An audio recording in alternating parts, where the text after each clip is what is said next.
કોઈ સાઉથ ઇન્ડિયને ગુજરાતના ત્યાં ઢોસા બનાવવા માટે ખીરું આપ્યું. બોલો જય શ્રી કૃષ્ણ. ખીરું વધારે ઘરમાં હતા 3 જણા.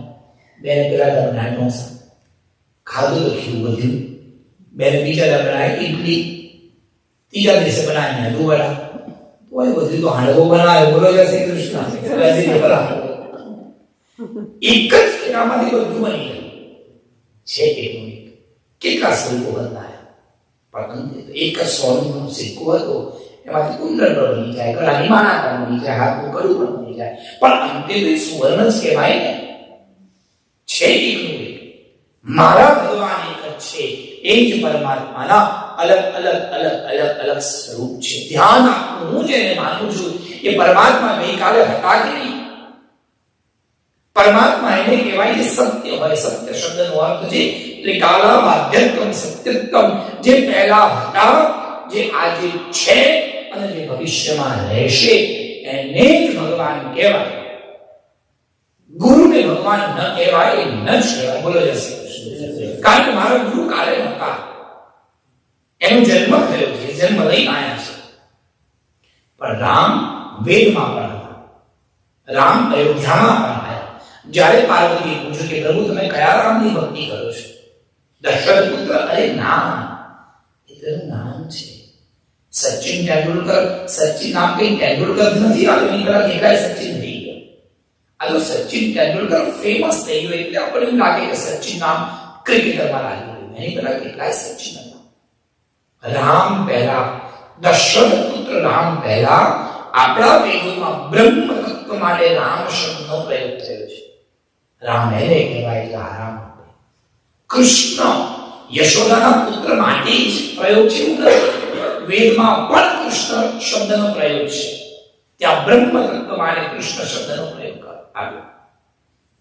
બંસરી નામ કોઈને આપ્યું, કોઈને મિસ્ત્રી નામ આપ્યું. મતલબ મિસ્ત્રી અને બંસરી પહેલા હતા, એનાથી લઈને આપણે નામ આપ્યું છે. એવું તત્વ જે કાલે પણ હતું, જે આજે પણ છે, ભવિષ્યમાં પણ રહેશે, એ જ પરબ્રહ્મ પરમાત્મા તત્વ કહેવાય. એ મનમાં બેસાડવું જોઈએ. એક પ્રત્યે નિષ્ઠા રાખી, એક સ્વરૂપ પ્રત્યે ભાવ રાખી, એના શરણમાં રહેવું. અયમ ધર્મો સનાતન, એ જ ધર્મને સનાતન ધર્મ કહેવાય. સનાતન વૃક્ષની બધી જ શાખાઓ છે, એક એક શાખાને સંપ્રદાય કહેવાય. એ સંપ્રદાયનું મૂળ એ ધર્મ છે.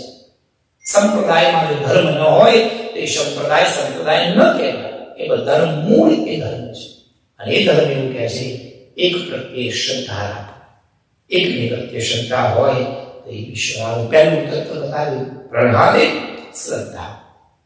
બીજું સમર્પણ. શ્રદ્ધા છે, ભગવાનને માનીએ છે, પણ આપણામાં જો સમર્પણનો મતલબ એવો થાય કે ભગવાન પ્રાયોરિટી હોવા જોઈએ. આપણી સવારમાં ઉઠ્યા, પૂજા કરવી મારી પ્રાયોરિટી છે. માફ કરજો, હું તમારી જોડે જ છું, મારા ઘરે એક દીકરો છે. બોલો જય શ્રી કૃષ્ણ. ભગવાન આપણી પ્રાયોરિટી ઓછી છે, બીજું બધું આપણી પ્રાયોરિટી વધારે. મને યાદ છે પહેલાના જમાનામાં ક્યાંય પણ યાત્રા કરવા જાય ઠાકોરજી લઈ જાય, ઠાકોરજી જોડે પધરાવે, પોતાની સેવા લઈ જાય. અને હવે આપણે અમારા બાધામ જે હોય 5 દિવસથી 5 દિવસથી ભગવાન પાસે ભગવાન આ 5 દિવસે ખાઈ લે, છઠ્ઠા દાડે આવી જઈશ. That's not called ધર્મ. એ વ્યવસ્થા કરીએ છીએ એને ના કહેવાય. એટલે બીજું બતાવ્યું સમર્પણ. સર્વ સમર્પણ, તન દ્વારા સમર્પણ, મન દ્વારા સમર્પણ અને ધન દ્વારા સમર્પણ. હું જે કમાઉં છું એમાં મારો એક ભાગ ભગવાનનો હોવો જોઈએ.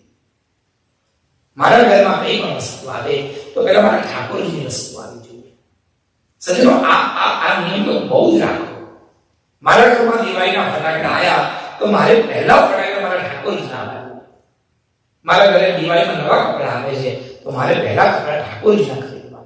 લગ્ન પ્રસંગ આવે તો આપણે પહેલા કંકુ ખરીદીએ. કેમ? એ સુમંગલ કહેવાય.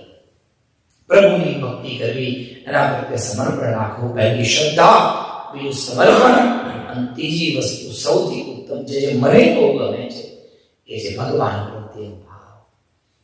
ગમે તે કરીએ, જો ભાવ ના હોય તે ભાવ વગરની ભક્તિ બહુ જ અધૂરી કહેવાય છે. ગમે તેટલો સામગ્રી ધરી હોય, ગમે તેટલું ધર્યું હોય, પણ જો એમાં ભાવ જ ના પેદા થાય એટલા માટે આપણે ત્યાં ભાવ માટે તુલસીનું પાન મૂકવામાં આવે છે. તુલસીનું પાન એ સંકેત છે, એ ભાવ છે. બધું મૂકો પણ ઉપર ભાવ મૂકજો તો ભગવાન બહુ ગમશે. આપણને એક કહેવત છે, એક ભજન છે, भाव का हूं भाव में बस भाव ही भगवान है. भाव से एक पत्र भी दे दे मैं उसे त्यागा नहीं. बिन भाव का धन वस्त्र भूषण में कभी लेता नहीं. भाव वगैरह गમે તેનું વસ્ત્ર ભૂષણ આપીએ ભગવાનને બિલકુલ નથી ગમતું. ભાવ ભગવાનને બહુ જ ગમે. ધ્યાન આપજો, પહેલી શ્રદ્ધા, બીજું સમર્પણ, ત્રીજો ભાવ અને ચોથી વસ્તુ બતાડે છે નિરંતરતા. નિરંતર ભગવાનની ભક્તિ. આ અઠવાડિયું ભક્તિ કરી, અઠવાડિયું ના કરી એવું ના ચાલે. આમ બહુ બીજી થઈ ગયા, સ્ટોર બરાબર ચાલતો હતો, અરે સ્ટોર નહોતો ચાલતો ભગવાન બહુ નામ લીધું, હવે સ્ટોર ચાલતો ભગવાન ભૂલી જવાનું. એવું કેવું? એનો મતલબ આપણે ટાઈમ પાસ કર્યો. બોલો જય શ્રી કૃષ્ણ. ટાઈમ હતો ત્યારે દીધી ભક્તિ, હવે નથી કરતા.